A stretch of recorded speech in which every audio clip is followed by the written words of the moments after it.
360 degrees Telangana రాష్ట్రంలో ఉన్న దాదాపుగా 3,75,00,000 జనాభాను పరిగణలోకి తీసుకొని ప్రతి ఒక్కరి ఇంటికి వెళ్ళి ఆ కుటుంబం యొక్క వివరాలు, కుటుంబ సభ్యులు, కుటుంబ పెద్దలు, వాళ్ళ సామాజిక నేపథ్యము, వాళ్ళ కుల సమాచారాన్ని సేకరించి ఒక అద్భుతమైన పాలసీ డాక్యుమెంట్ను తెలంగాణ రాష్ట్రం చేయడం జరిగింది. ఈరోజు కాంగ్రెస్ పార్టీని, పిసిసి అధ్యక్షుడు మహేష్ కుమార్ గౌడ్ గారిని, మా సోదరిమణి కొండా సురేఖ గారిని, ప్రభుత్వాన్ని అభినందించడానికి వచ్చినందుకు మీకు అందరికీ మనస్ఫూర్తిగా ధన్యవాదాలు తెలియజేస్తాను. మిత్రులారా, ఇదొక గొప్ప కార్యక్రమం. దేశ ప్రజలందరూ బ్రిటిష్ పరిపాలనలో మగ్గుతున్నప్పుడు ప్రజలకు స్వతంత్రాన్ని ఇవ్వాలి అని, ఆ రోజు స్వతంత్రం కావాలి అని చాలామంది ప్రజలకు తెలియదు.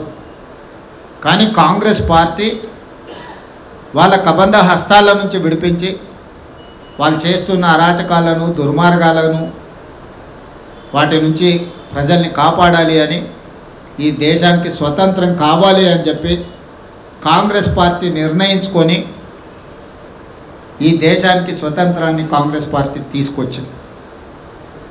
స్వతంత్రం తెచ్చుకున్న ఈ ప్రజలకు సమానమైన అవకాశాలు, సామాజిక న్యాయం జరగాలి, అందరూ పాలితులుగా కాదు పాలకులుగా ఉండాలి అని, అది సరైన విధంగా అమలు జరగాలి అంటే ఒక రాజ్యాంగం ఉండాలి. అంబేద్కర్ గారిని రాజ్యాంగాన్ని రచించడానికి చైర్మన్గా వారిని నియమించి ఈ దేశ ప్రజలకు రాజ్యాంగాన్ని కాంగ్రెస్ పార్టీ అందించింది. ఆ రాజ్యాంగం అందించే క్రమంలో ఈ దేశంలో అత్యధికంగా అణిచివేతకు లోనై, ఎలాంటి అవకాశాలు లేక, కట్టుకోవడానికి బట్టలు లేక, తినడానికి తిండి లేక, మట్టి తిని బతుకుతున్న రోజుల్లో, బంక మట్టి తిని బతికేది ఆ రోజుల్లో కరువు వచ్చి, చరిత్ర పుస్తకాలు చదివితే మీకు తెలుస్తుంది. ఈరోజు మనము ఫుడ్ ఎక్కువైపోయి బయట పారేసే పరిస్థితి వచ్చింది. కానీ ఆ రోజు తిండి అనేది దొరకక బంకమట్టి తిని బతికిన రోజుల్లో ఈ దళితులకు, గిరిజనులకు, ఆదివాసులకు రక్షణ కల్పించాలి.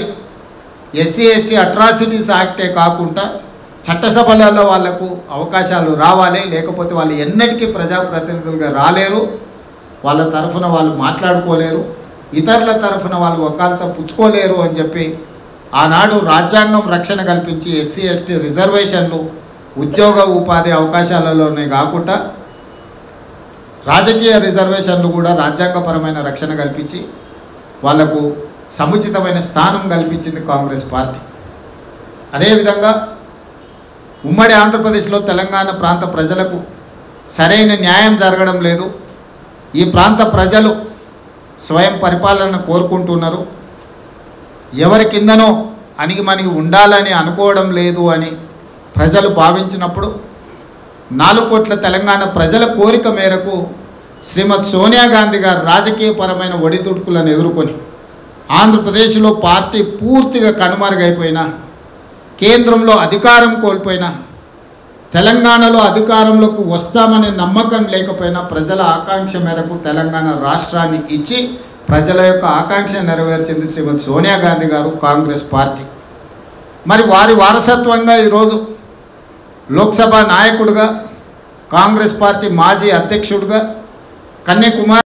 Subscribe us and press the bell icon for more interesting updates.